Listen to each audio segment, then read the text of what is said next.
गोपाल कृष्ण भगवान की, भारत माता की। विद्यार्थी परिषद का प्रदेश अधिवेशन, प्रांत अधिवेशन, और वो भी गुना की धरती पर। मुझे इस बात का आनंद है, अभी अभी हमारे बीच हमारे राष्ट्रीय संगठन मंत्री माननीय आशीष जी ने बहुत अच्छे से विस्तार से विषय रखा। मैं मध्य प्रदेश सरकार की ओर से अपने इस प्रदेश में आपका स्वागत करता हूं, अभिनंदन करता हूं। इसी मंच पर विराजमान हमारे प्रांत अध्यक्ष धर्मेंद्र राजपूत जी, आपका भी स्वागत है, अभिनंदन है। संदीप जी अब नए दायित्व का निर्वहन करेंगे मालवा के संगठन मंत्री बनकर के। हमारे स्वागत समिति के माननीय अध्यक्ष राकेश अग्रवाल जी, सचिव श्रीमान यशवर्धन भार्गव जी, वरुण कुशवाहा जी, शिवराज चंदेल जी, मोनिका शर्मा जी, मंच के सामने हमारे सभी वरिष्ठ जन, हमारे अलग अलग दायित्वों के संघ परिवार के हमारे सभी सम्माननीय आमंत्रित अतिथिगण, इस अवसर पर सभी विद्यार्थी भाइयों बहनों, कार्यकर्ता साथियों, पत्रकार मित्रों, विद्यार्थी परिषद के अधिवेशन में आके बोलना ये सच में रोमांच भी पैदा करता और आनंद भी देता है। इसका एहसास अलग प्रकार का होता है। ऐसा आनंद आता है कि आपके बीच बाकी सब छोड़ो, यही बैठ के सुनते रहो, यही आनंद लेते रहो।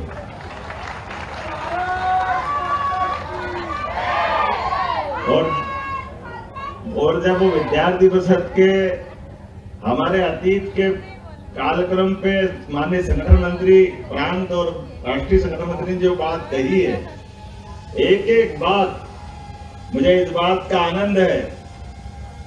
दुनिया के अंदर बड़े पैमाने पर सब प्रकार की व्यवस्थाओं के आधार पर शिक्षा की जब बात करते हैं तो कई सारे देश अपने आप को गौरवान्वित होते हैं। हमारी ये हार्वर्ड यूनिवर्सिटी है, ऑक्सफोर्ड है। हमने कहा आपके पास सब है, लेकिन विश्वविद्यालय में विद्यार्थी परिषद नहीं है, इसलिए सब फेल है।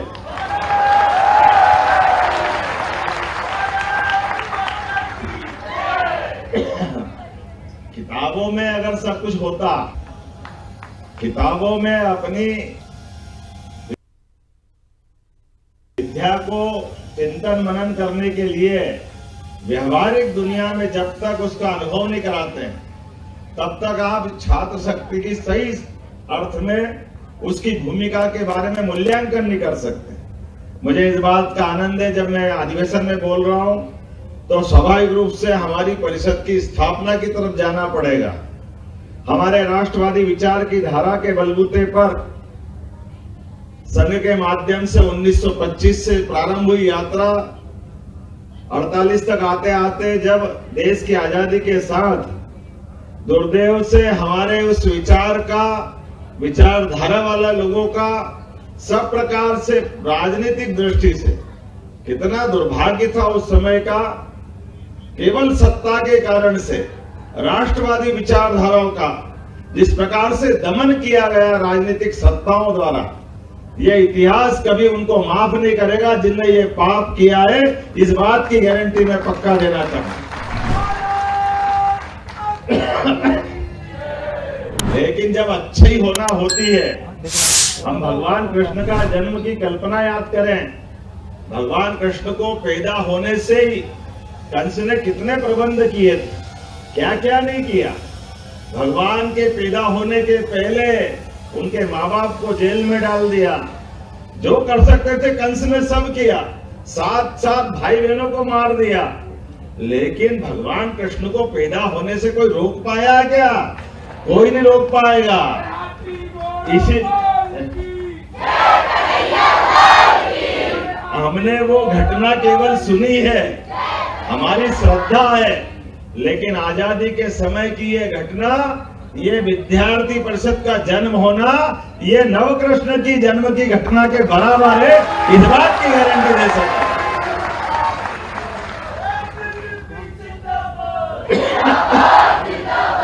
और उसके प्रमाण भी कदम कदम पे दिखाई दिए। जब विद्यार्थी परिषद ने कहा कि छात्र शक्ति केवल छात्र शक्ति नहीं है, छात्र शक्ति में राष्ट्र शक्ति छिपी हुई है, ये दिशा देने का काम भी किसी ने किया है तो विद्यार्थी परिषद ने किया। हमें इस बात का आनंद है।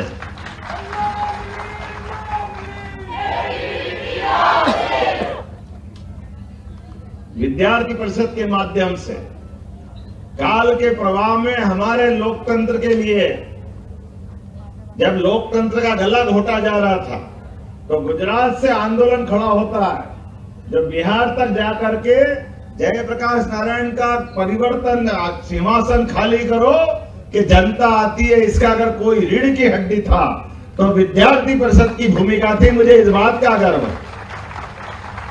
आसपास के देशों को देखो जो हमारी आजादी के साथ आजाद हुए, वहां लोकतंत्र के अते पते नहीं है।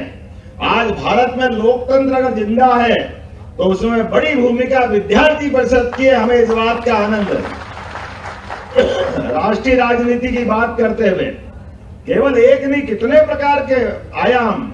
आपने कहा कि हमारी आयु सीमा में परिवर्तन होना चाहिए और ये विद्यार्थी परिषद ही थी जिसने 18 वर्ष के मताधिकार का आग्रह को सरकार को मानने पे मजबूर किया। मुझे इस बात का भी आनंद है।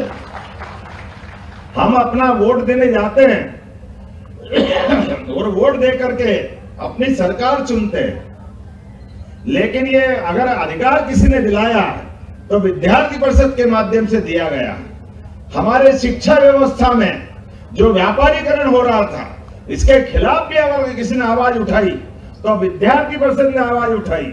शिक्षा नीति में क्या जरूरत है, क्या क्या होना चाहिए, इस दिशा में भी अगर कोई ने ध्यान दिलाया तो विद्यार्थी परिषद के माध्यम से दिलाया है। मैं बहुत सारी बातें बोल सकता हूं, लेकिन मेरी अपनी भी सीमा है और हमारे अपने मंच ने काफी हद तक उस तरफ ध्यान आकर्षित कर दिया है। मैं मध्य प्रदेश की तरफ आता हूं। जब हमारे प्रदेश में ये सरकार बनी यशस्वी प्रधानमंत्री श्रीमान नरेंद्र मोदी जी के माध्यम से, यद्यपि 2 बार शिक्षा नीति बदली गई थी, वो दोनों बार की शिक्षा नीति लॉर्ड मेघालय की शिक्षा नीति से कोई अलग नहीं थी, लेकिन इस देश के विचारकों के साथ, बुद्धिजीवियों के साथ 2020 में जब सच्चे अर्थों में नई शिक्षा नीति आई तो ये शिक्षा नीति ने हमारी जड़ों को अपने प्राचीन आदर्श के साथ खड़ा रखने के लिए, प्राचीन गौरव दिलाने वाली सनातन संस्कृति की उन सारी बातों से जोड़ने का प्रयास किया, जिसके माध्यम से हमको लगता है अगर भगवान कृष्ण को याद करते तो इसलिए याद करते कि कंस को मारने के बाद उनने शिक्षा की महत्ता स्थापित की। हमें इस बात का गर्व है और ये शिक्षा नीति में आना चाहिए। हम जब बात कर रहे हैं कि हमारे देश के अंदर कोई विदेशी मेहमान आए तो विदेशी मेहमान को हमारी ज्ञान की वो पवित्र गीता जो कर्मवाद, भक्ति और साथ ही साथ सांख्य योग के दर्शन की तरफ ले जाना चाहती, ऐसी पवित्र गीता को हाथ में नहीं देना चाहिए। कौन रोकेगा? मुझे इस बात की प्रसन्नता है नरेंद्र मोदी जी के माध्यम से बदलते दौर के भारत में ये अगर स्थापित हुआ है तो सबसे बड़ी भूमिका हमारी शिक्षा नीति की भी है और हमारे प्राचीन दर्शन की भी। यहां जब मैं बात कर रहा हूं इस गुना में खरगोन, सागर अपनी सरकार बनने के बाद 3 विश्वविद्यालय, तात्या टोपे नाम पर विश्वविद्यालय आपके अपने आंगन में आए हैं तो यह हमारा सबका सौभाग्य है। विद्यार्थी के लिए उसका विश्वविद्यालय इतनी दूर दूर क्यों होना चाहिए? तात्या टोपे हो, टंट्या मामा हो, रानी अवंतीबाई हो। ऐसी ही खबरों के लिए हमें लाइक करें, शेयर करें, फॉलो करें और यूट्यूब पर सब्सक्राइब करें और बेल आइकन दबाना ना भूलें। साथ ही ताजा अपडेट्स के लिए हमारी वेबसाइट स्वदेशलाइव.com पर जरूर जाएं।